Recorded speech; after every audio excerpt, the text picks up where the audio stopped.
على الفلاح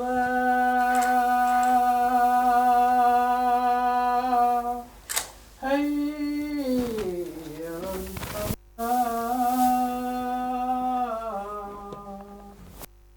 حي على الفلاح حي على الفلاح الله أكبر الله أكبر لا إله إلا الله.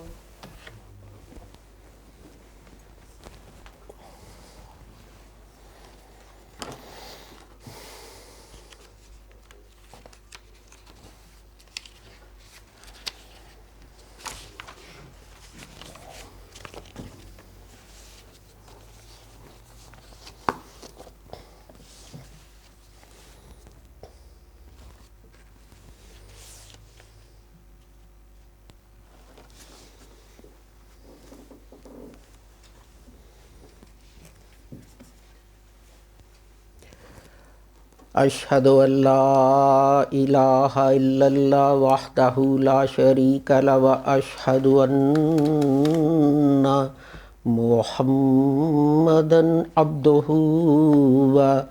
ورسوله. أعوذ بالله من الشيطان الرجيم. بسم الله الرحمن الرحيم. وَإِذَا تَوَلَّى سَعَى فِي الْأَرْضِ لِيُفْسِدَ فِيهَا وَيُهْلِكَ الْحَرْثَ وَالنَّسْلَ وَاللَّهُ لَا يُحِبُّ الْفَسَادَ. This is chapter 2 of the Holy Quran and verse 205. And its English translation is, and when he holds authority, he makes effort in the land to cause mischief in it and destroys tilth and offspring. And Allah loves not the mischief makers. Verse 208 further along says, يا أيها الذين آمنوا ادخلوا في السلم كافة ولا تتبعوا خطوات الشيطان إنه لكم عدو مبين. O you who believe, live completely peacefully and follow not the footsteps of the devil. Surely he is your open enemy. And who is this devil? That's referred to in verse 205, where God says, and Allah loves not mischief and mischief makers. Further along in Al-Ma'idah, which is actually, I think, a couple of chapters along, the Holy Quran says, وَأَنزَلْنَا إِلَيْكَ الْكِتَابَ بِالْحَقِّ مُصَدِّقًا لِمَا بَيْنَ يَدَيْهِ مِنَ الْكِتَابِ وَمُهَيْمِنًا عَلَيْهِ فَاحْكُمْ بَيْنَهُمْ بِمَا أَنزَلَ اللَّهُ وَلَا تَتَّبِعْ أَهْوَاءَهُمْ عَمَّا جَاءَكَ مِنَ الْحَقِّ لِكُلِّ جَعَلْنَا مِنْكُمْ شِرْعَةً وَمِنْهَاجًا وَلَوْ شَاءَ اللَّهُ لَجَعَلَكُمْ أُمَّةً واحدة ولكن ليبلوكم فيما آتاكم فاستبقوا الخيرات إلى الله مرجعكم جميعا فينبئكم بما كنتم فيه تختلفون. And it's Sadaqallahu Aliyyul Azim. And its English translation is, and we have revealed to you the book with the truth, testifies to that which went before it of the book, and a guardian over it. So judge between people by what Allah has revealed, and follow not their low desires, which turn you away from the truth that has come to you. For every one of you we appointed a law and a way. And if Allah had pleased, He would have made you a single people, but that He might try you in what He gave you. So compete with one another in good deeds. To Allah you will all return, so He will inform you of that wherein you differed.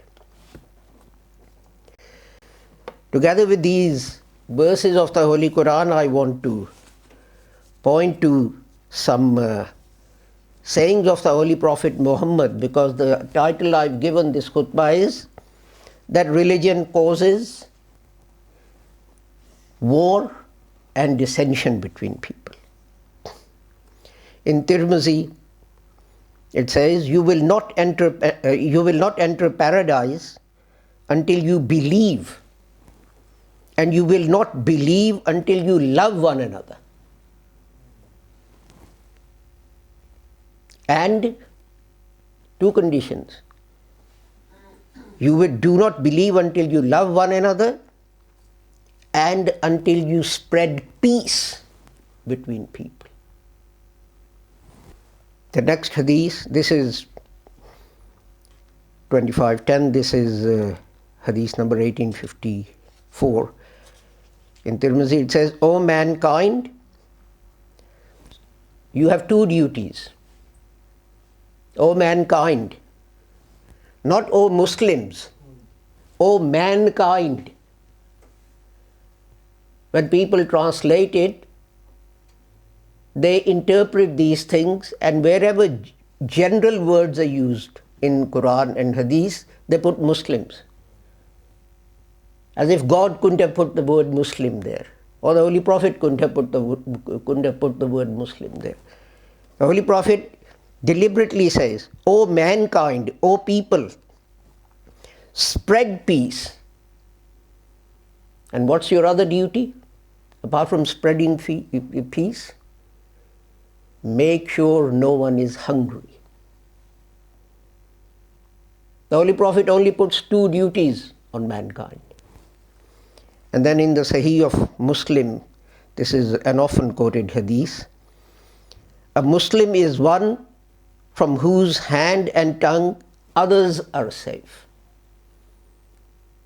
Again, what happens is that people generally insert Muslim because they say the Holy Prophet is addressing Muslims. And in fact, if you read a website, I forget its name,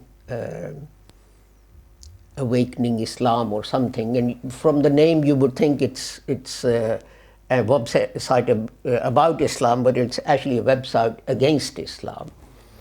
They usually do these things. Now these days we have this constant chat. When we had our conference, I got lots of messages from atheists who said, well, what does religion do? All it does is divide people and create wars and dissension and violence and fighting. Well, what does nationalism do? Why is Britain leaving the EU? Is it to make peace? Or is it because their nationalism says we are better? Why do we want to join this rabble over there?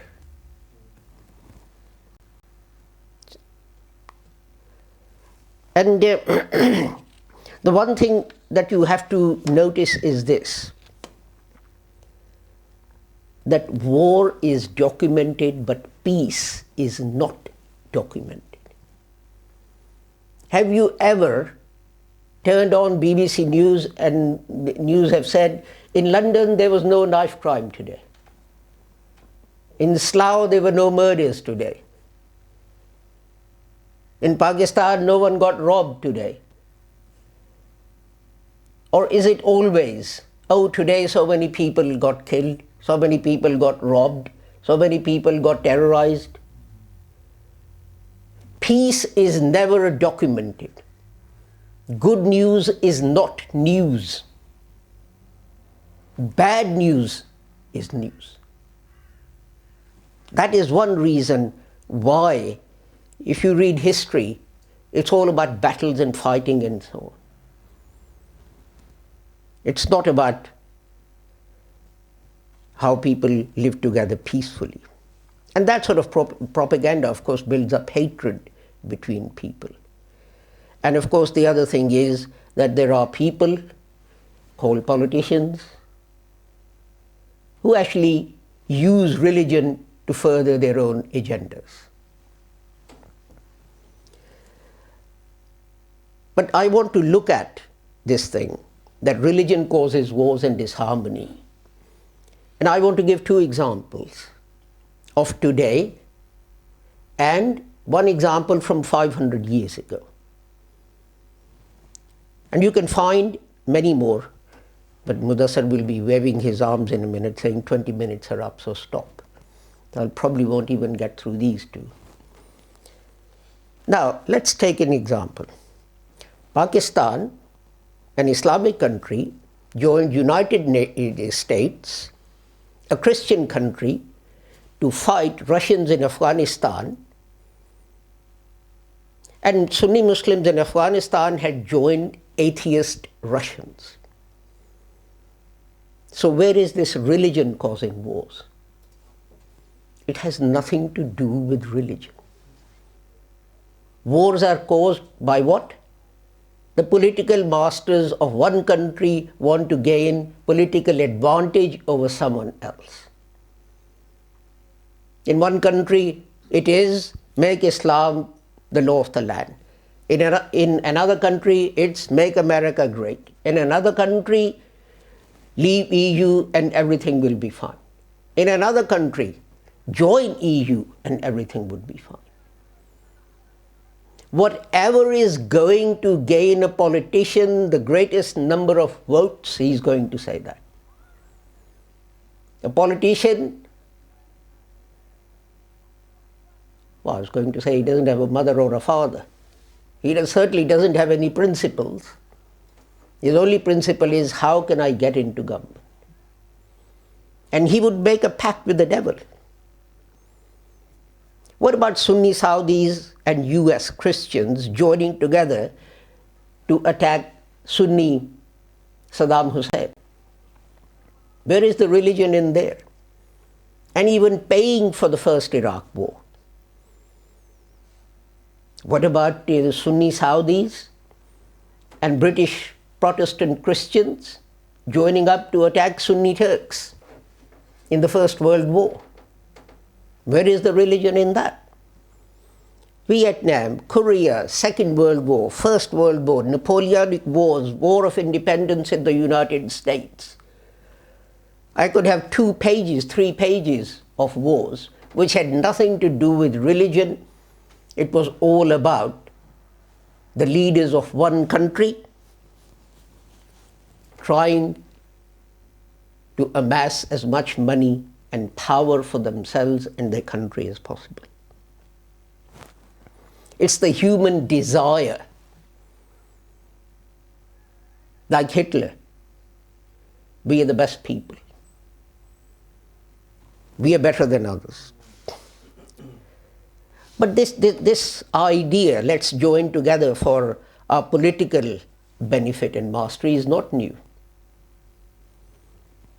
It goes back to the creation of time. And I'm going to use another example which goes back 500 years. And those of you who know history, or those of you who like the comedy program Blackadder, would remember this person, Queen Elizabeth I. Now, in fact, Henry VIII, it started with Henry VIII. Did you know that Henry VIII actually used to dress up like the Turkish Khalifa? Not as an English king, because he liked the fine robes woven in Constantinople, now called Istanbul. And in fact, I tell you something, here's an interesting thing. I wasn't sure, but I was going to read it out. Well, I'll leave it till later. Okay. Not only that, in 1533, he actually tried to set up an alliance. And who was that alliance with? France, that was Christian. Germany, that was Christian. Italy, sorry? Turks. Not far off, Turks. The Turkish Khalifa. He made an offer to the Turkish Khalifa. He said, let's join together and fight the Pope and destroy the papacy. And once we've done that, I'll have half of Europe and you can have half of Europe. Here is a Christian king offering half of Europe, who to? To a heathen Muslim. Where's the religion in that? Elizabeth I, when she took over in 1558, she came to the throne a few years after, well, 20 years or so after. And what she did was, she didn't enter into an alliance with France or Germany or anyone. She had treaties with the Turks and the Safavid Empire with Shia Iran. And what happened was, she encouraged English businessmen. There was one in particular named Anthony Jenkinson, that he goes to Aleppo and sets up a trading mission there. Because at that time, Aleppo was the center. Silk and things used to come from China to Aleppo. And then European traders would buy those things and export them back to France and Germany and those places. And in 1570, she actively started to encourage and promote trade between Muslim nations and England. And Europe was jealous of that. And there was, in 1578, one of her spies or ambassadors, whatever you want to call them, he wrote a memorandum. It's called Memorandum on the Turkey Trade, proposing that Elizabeth send a merchant come ambassador to Constantinople to establish a commercial and political alliance with the Ottoman Empire of Sultan Murad III. You don't have memorandums and books with that long names now, but in those days they did. And then what happened was that the following year, someone was sent, a company was formed, and someone was sent to actually trade with Turks. And that person was given something that most immigrants who come to the UK or you go to the United States hanker after. What was he given by the Turkish Sultan? PR, yeah, more or less, PR, permanent residence. Fortunately, in Turkey in those days, they didn't have a home office. So this thing got done within a matter of months rather than dragging on for years and years and years and then through appeals in tribunals, etc. And he was given on payment of an extra tax. He was guaranteed protection and safety and the right to trade unmolested in the whole of the Muslim territory. So with his help, English then started trading with the Muslims. So where was religion in this? In fact, the Spanish ambassador to London got so angry with this that he actually wrote a letter to the Pope complaining about the Queen. What was he saying? She sells the raw material with which the Turks make armaments, and who do they attack? Yes, Catholics. So here is a Christian queen supplying the raw material for Muslims to be able to make arms and armaments to attack her co-religious. And it's quite interesting actually that she became quite friendly with Murad III. And it was like brother and sister, if you read the correspondence, if you can understand the English of those days.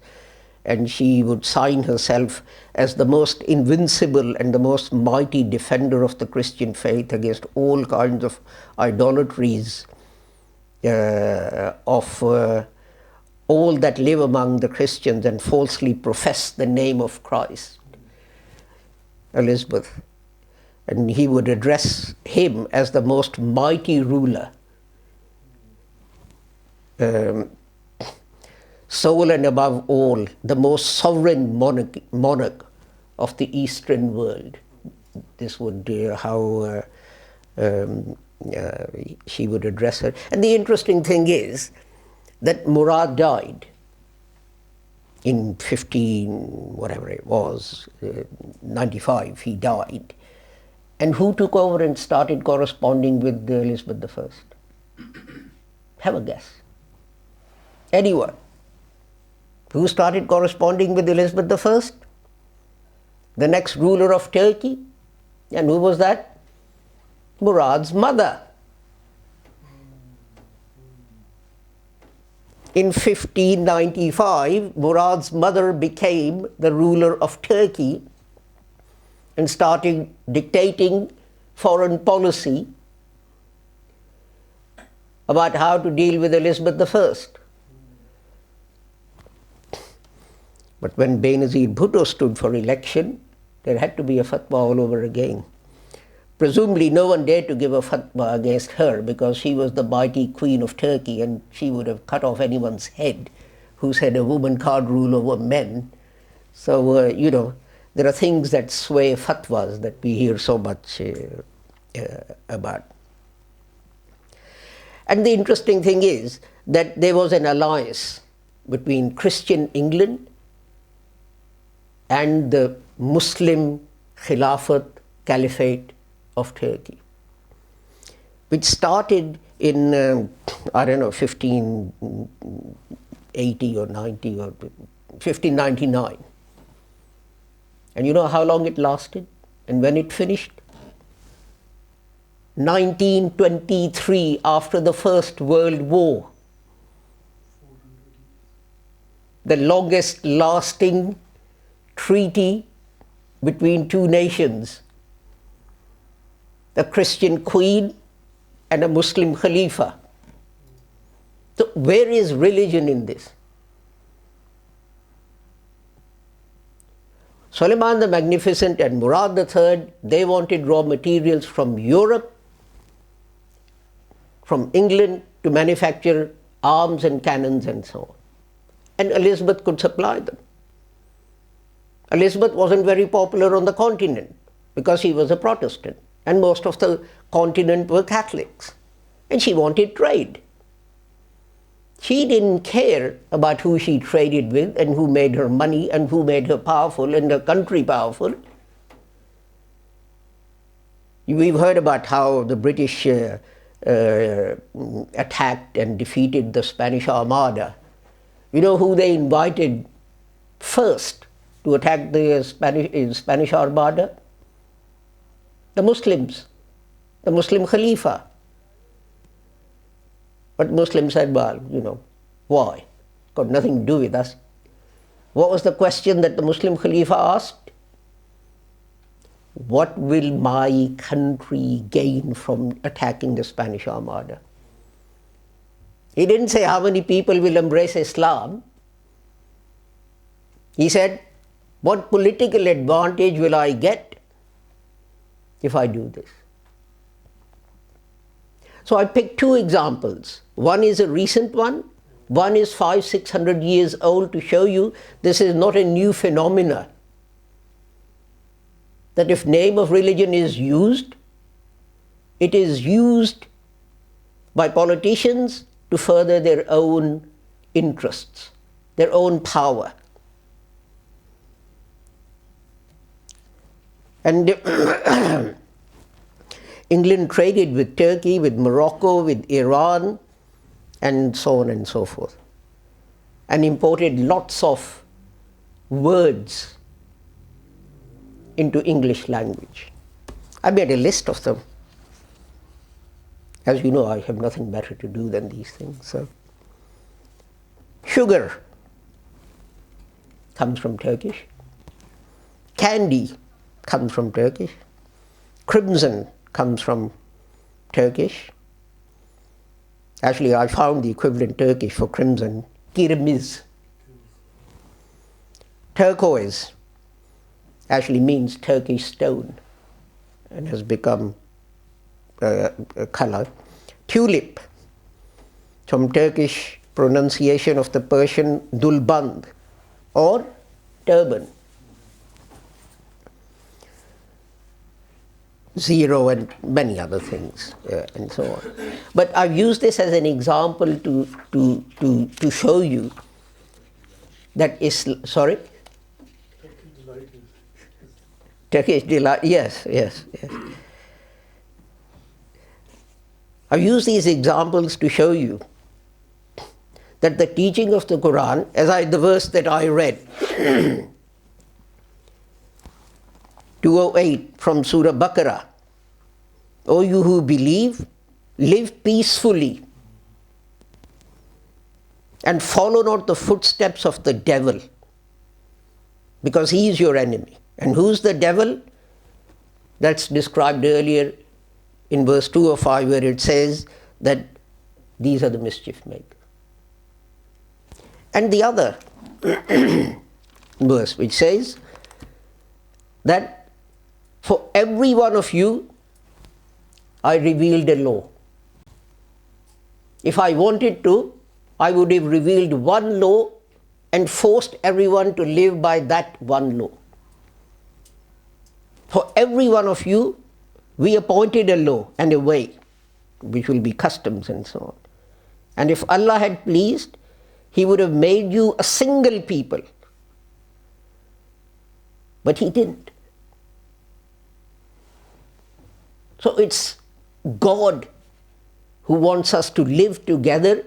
And this is in another place in the Holy Quran, it says there is no compulsion in religion, because the right way and the wrong way are clear, and it's for you to choose. Allah lets you. In another place, I haven't appointed you a guardian over them. You've delivered your message, that's it. That's the end of the story, finished. Whether they believe or not, don't worry about it. Don't kill yourself with worry that they don't believe. Let them not believe.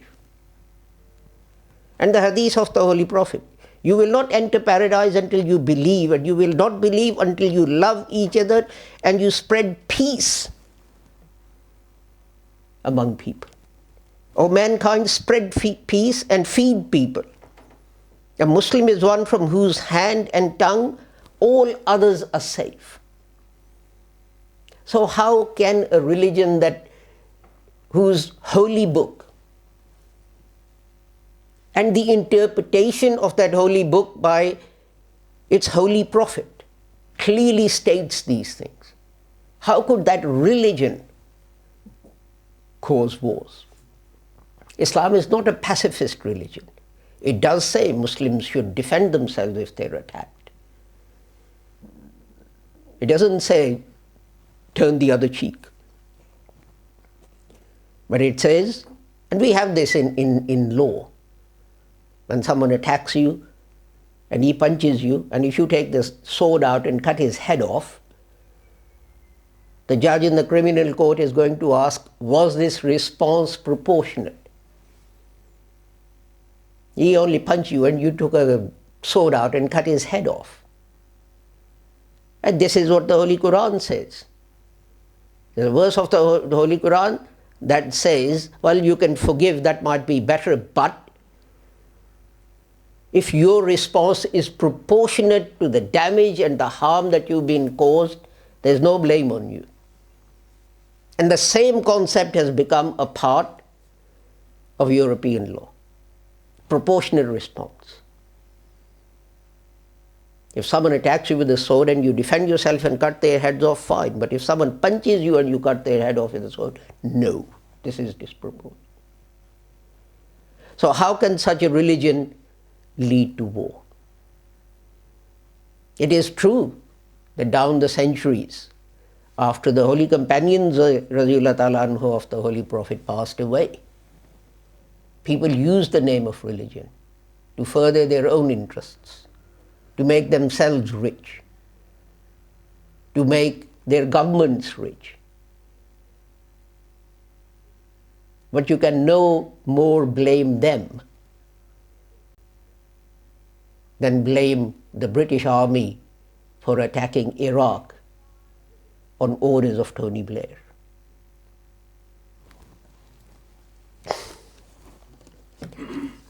So I gave a khutbah on science yesterday, so I thought let's switch track and do a khutbah on history this time. Barakallahu lana wa lakum fil Qur'anil azim wa nafa'ana wa iyyakum bil ayati wa zikril hakim innahu ta'ala jawadun kareemun malikun barrufur rahim.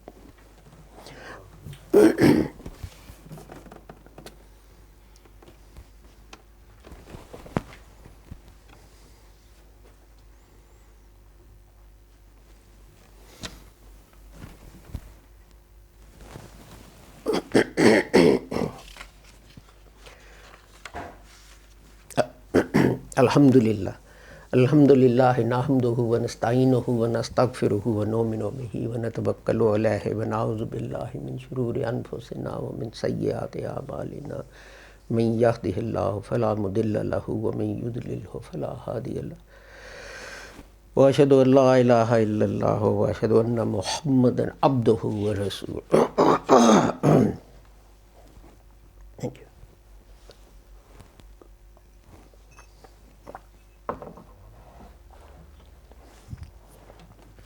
Allahumma salli ala Muhammadin wa ala ali Muhammadin kama sallaita ala Ibrahim wa ala ali Ibrahim innaka Hamidum Majid. Allahumma barik ala Muhammadin wa ala ali Muhammadin kama barakta ala Ibrahim wa ala ali Ibrahim innaka Hamidum Majid. Allahumma ansur man nasara deena Muhammadin sallallahu alayhi wa sallam waj'alna minhum. Waqsul man khazala deena Muhammadin sallallahu alayhi wa sallam wa la taj'alna minhum. Ibadallah rahimakumullah, inna allaha ya'muru bil adli wal ihsani wa ita'i zil qurba wa yanha 'anil fahsha'i wal munkari wal baghi ya'izukum la'allakum tadhakkarun. Uzkurullaha yazkurkum wad'uhu yastajib lakum wa la zikrullahi akbar wallahu ya'lamu ma tasna'un.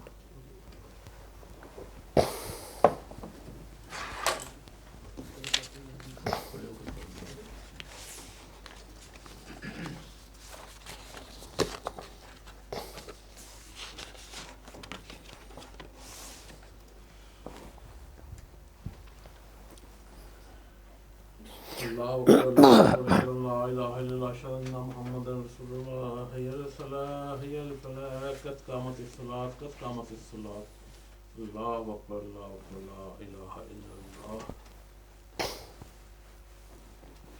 Allahu Akbar.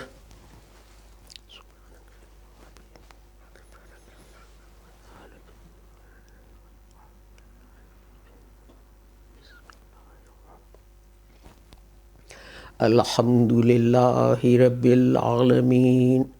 Ar-Rahmanir Rahim. Maliki Yawmiddin. Iyyaka na'budu wa iyyaka nasta'in.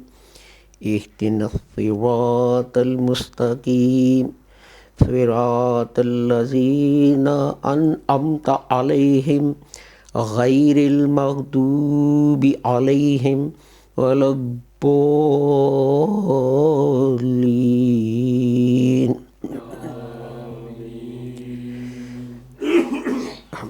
Qul huwallahu ahad, Allahu samad, lam yalid wa lam yulad wa lam yakul lahu kufuwan ahad.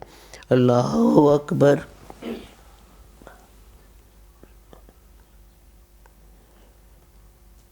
Sami Allahu liman hamida.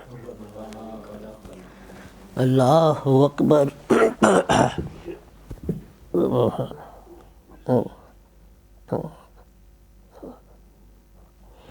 Allahu Akbar.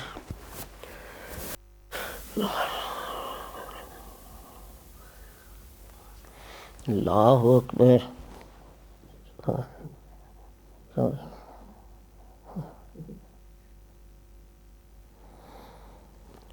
Allahu Akbar. Alhamdulillahi Rabbil Alameen. Ar-Rahmanir Rahim. Maliki Yawmiddin. Iyyaka na'budu wa iyyaka nasta'in. Ihdinas siratal mustaqim. Siratal ladzina an'amta 'alaihim ghairil maghdubi 'alaihim waladdallin.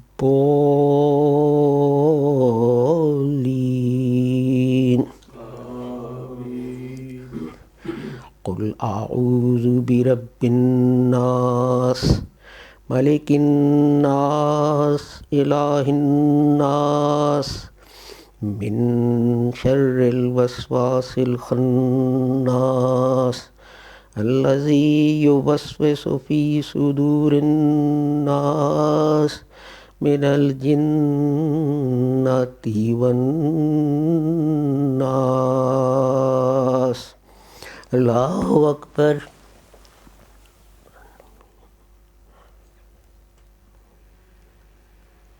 Sami Allahu liman hamida. Allahu Akbar.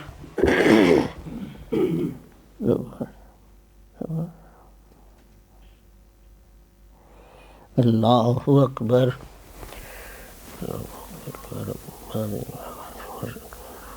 Allahu Akbar.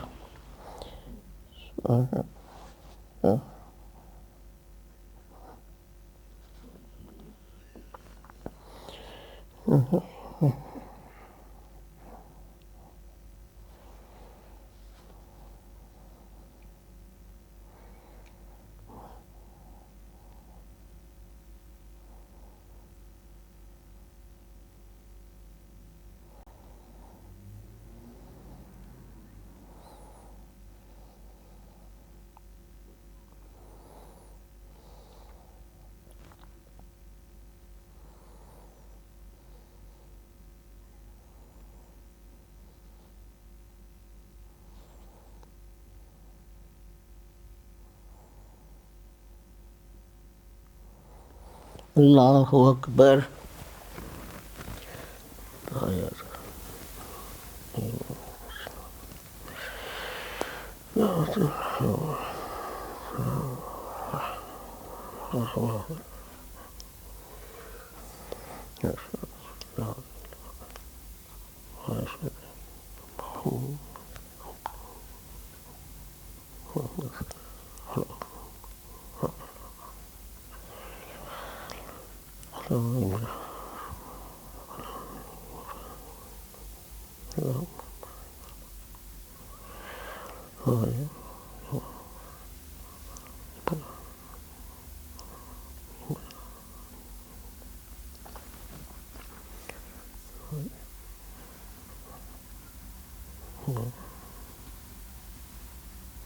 Assalamu alaikum wa rahmatullah. Assalamu alaikum wa rahmatullah.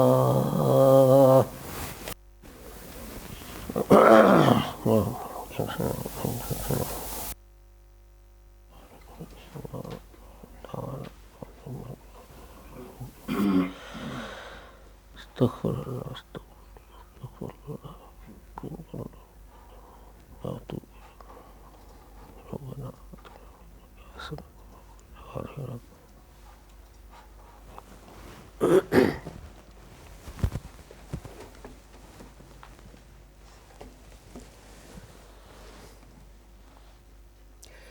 Thank you for joining us for today's Friday Khutba and service. Until we meet again next Friday, I pray that Allah keeps all of you, whoever you are, wherever you are, regardless of your nationality, color, religion, sect, etc., keep all of you free from harm and watch over you and protect you. Assalamu alaikum, Khuda Hafiz, goodbye.